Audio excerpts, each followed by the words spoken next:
como una caricia compasada, que me acuna y adormece la cara, las entrañas, recorre mi cuerpo de arriba abajo y me susurra suaves silencios que dicen más que muchas palabras. Siento el tacto de esa profundidad, me abraza sin cesar y se torna en algo abismal. Envuélveme en tu refugio azul, donde el ruido ya no suena y solo entran por rendijas discretos rayos de luz. Son como dos ventanas que siempre están abiertas para mí. Me muestran el mundo y nuestro conjunto a través de su sentir. Nunca corres las persianas, pues sabes que me gusta mirar por la ventana, sentir ese aire que revolotea y me sana. Ella me guía y me canta, la escucho, siento y quiero ver cada mañana. Y es que quédate mirándome con esos mares que tienes por mirada y que siempre consiguen dejar mi marea en calma.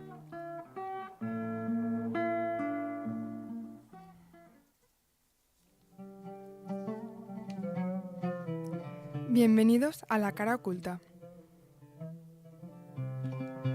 un programa donde hablamos de lo incómodo pero necesario. Se hace crítica feminista y se cuestionan los abusos de poder.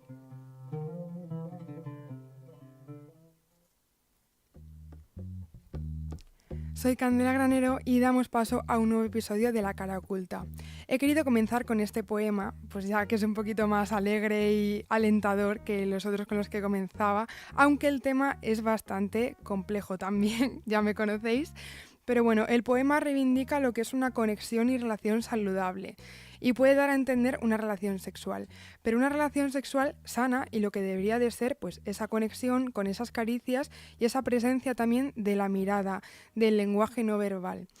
¿Y por qué vamos a hablar de esto? Bueno, hoy estamos en la mirada profunda y hablaremos de un asunto conocido por todos y más común de lo oportuno, por desgracia, bastante problemático, y esa es la cuestión del porno. Por ello que decía que vamos a hablar de relaciones sexuales. Una industria que enmascara grandes abusos de poder, pero que están muy normalizados, tanto que podrían y nos van a dar para varios programas. En este primero vamos a centrarnos en lo perjudicial del porno, tanto para las propias inseguridades, complejos personales, las mujeres y niños y niñas que se han topado con este contenido alguna vez.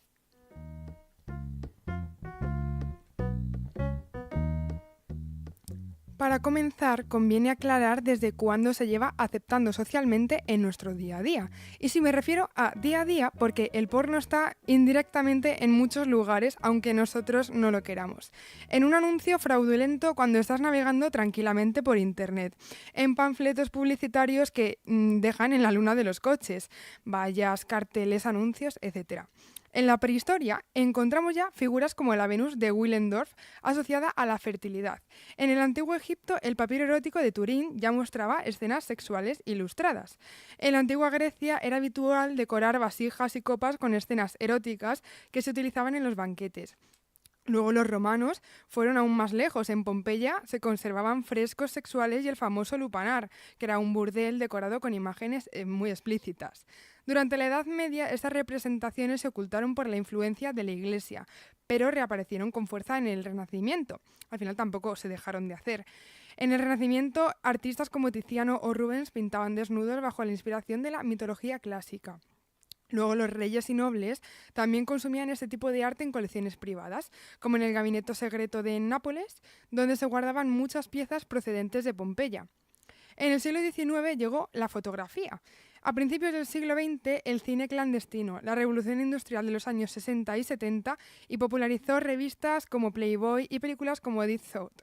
En los años 80 y 90 llegaron las revistas escondidas debajo de la cama, los videoclubs, las cintas VHS y los canales de televisión de pago. Con la llegada de Internet esto eclosionó y en los años 2000 todo cambió. El contenido pasó del papel y las cintas del acceso digital y primero desde el ordenador, después desde el móvil hasta llegar al streaming y las plataformas actuales.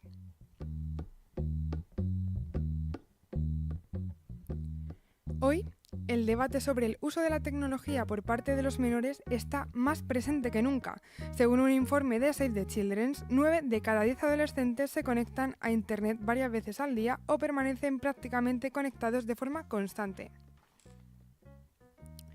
Esto significa que las nuevas generaciones han crecido en un entorno digital donde el entretenimiento, la comunicación y el aprendizaje conviven con riesgos que hace apenas unas décadas no existía.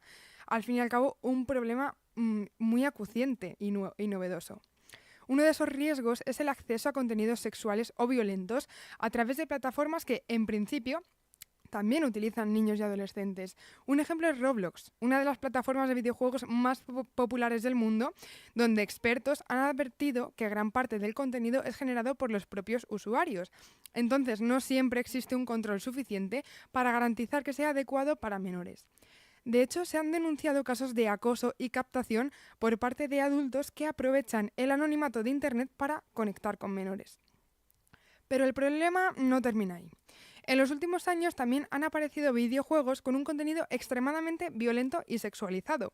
Uno de los casos que más polémica generó fue No Merci, un juego retirado de la plataforma Steam tras las críticas por basar su contenido en agresiones sexuales y violencia contra las mujeres. Y si hablamos de videojuegos muy conocidos, títulos como Grand Theft Auto o God of War o Dead of Alive llevan siendo objeto de debate por representación hipersexualizada de muchos de sus personajes femeninos, convertidos en ocasiones en simples objetos decorativos o en recompensas para el jugador. A todo esto hay que sumar el enorme peso que tienen hoy los streamers, youtubers o influencers. Millones de menores consumen a diario sus directos y vídeos donde estos juegos se muestran con absoluta normalidad. Sin pretenderlo, estos creadores pueden contribuir a normalizar determinados comportamientos, estereotipos o formas de entender las relaciones que no siempre reflejan la realidad. Y es precisamente en este contexto donde aparece otro de los grandes debates de nuestra época, el acceso cada vez más temprano y sencillo a la pornografía. Más allá de la facilidad para encontrar este contenido, la pregunta que muchos expertos se hacen es otra. ¿Qué ocurre cuando ese consumo se convierte en un hábito? ¿Cómo afecta a la autoestima, a la salud sexual y a la forma en la que nos relacionamos con los demás?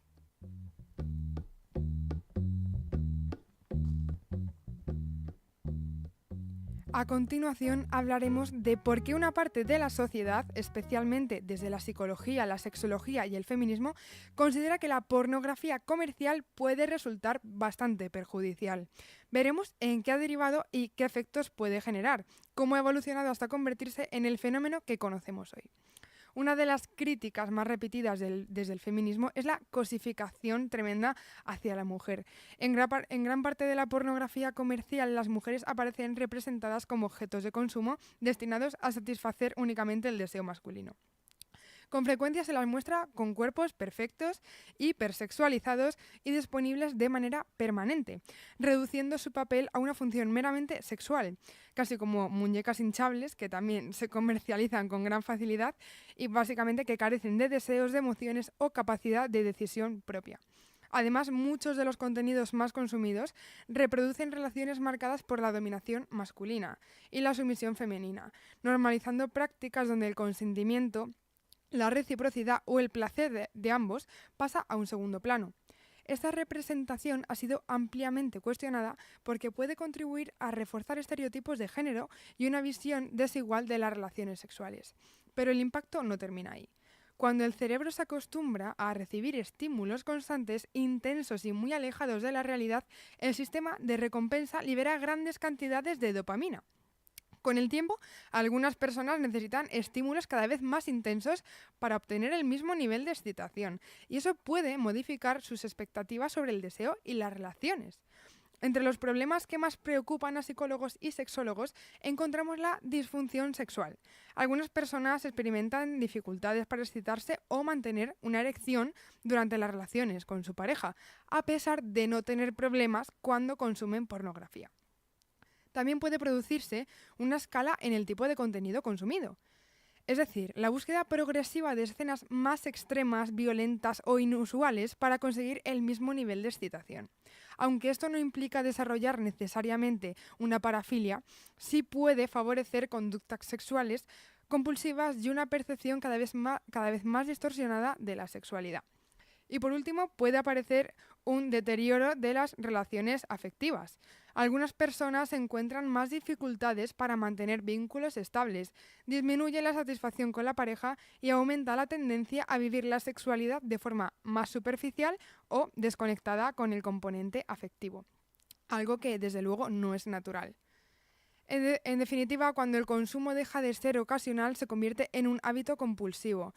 Sus consecuencias pueden ir mucho más allá de la pantalla. Puede afectar a la autoestima, a la salud sexual, a la forma de entender el consentimiento y la igualdad y a la manera en la que nos relacionamos con los demás.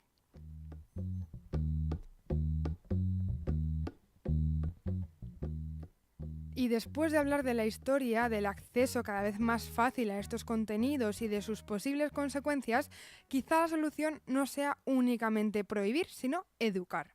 En esa línea encontramos el libro El porno no mola, escrito por la doctora Ana Salvia e ilustrado por Cristina Torrón, de la editorial Menstruita.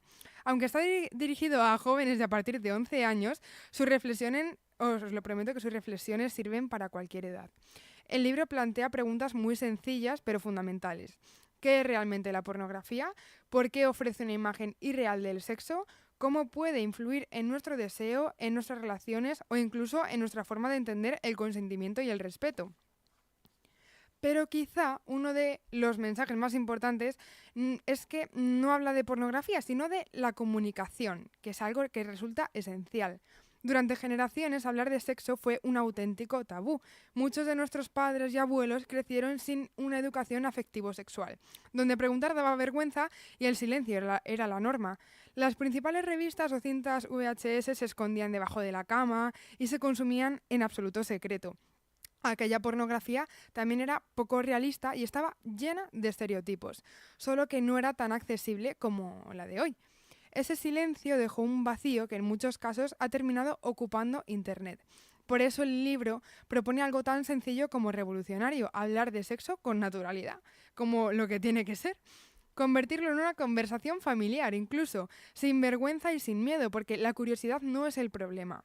El problema es que las respuestas lleguen desde fuentes poco fiables. También ofrece algunas recomendaciones muy prácticas: buscar información elaborada por profesionales de la salud y la educación sexual, no confundir popularidad con credibilidad, acudir a asociaciones e instituciones especializadas y algo que a veces olvidamos, recuperar el valor de los libros como espacio para aprender, reflexionar y dialogar. Todo esto nos lleva a una última reflexión. Si sabemos que gran parte de la pornografía comercial muestra relaciones irreales, cuerpos imposibles, desigualdad o violencia, es posible imaginar otro modelo. ¿Puede existir una pornografía que sea ética, consensuada, respetuosa, diversa y que represente una sexualidad mucho más cercana a la realidad? O dicho de otra forma, ¿es posible que exista una pornografía segura, real y saludable? Esa es la pregunta con la que queremos cerrar ese bloque y abrir debate, porque sí es cierto que es bastante complejo, ¿no? Imaginarnos una pornografía saludable, teniendo en cuenta la hipersexualización de hoy en día. Bueno, y así llegamos a el final de esta edición de La Cara Oculta. Muchísimas gracias por escucharnos y compartir este ratito. Hay que recordar que lo importante es educar y no alarmar ni normalizar conductas vejatorias, intimidatorias y violentas propias del porno, porque eso no es un sexo saludable ni mucho menos un objetivo a seguir. Nos escuchamos en la próxima edición para seguir descubriendo juntos las voces y los relatos que hacen vibrar nuestra alma. Exponiendo las realidades, porque ya sabéis, el lenguaje crea mundos. Lo que no se nombra no existe. Y hay que hablar de lo que importa, de esa cara oculta o más bien la que se quiere ocultar. Se despide Candela Granero.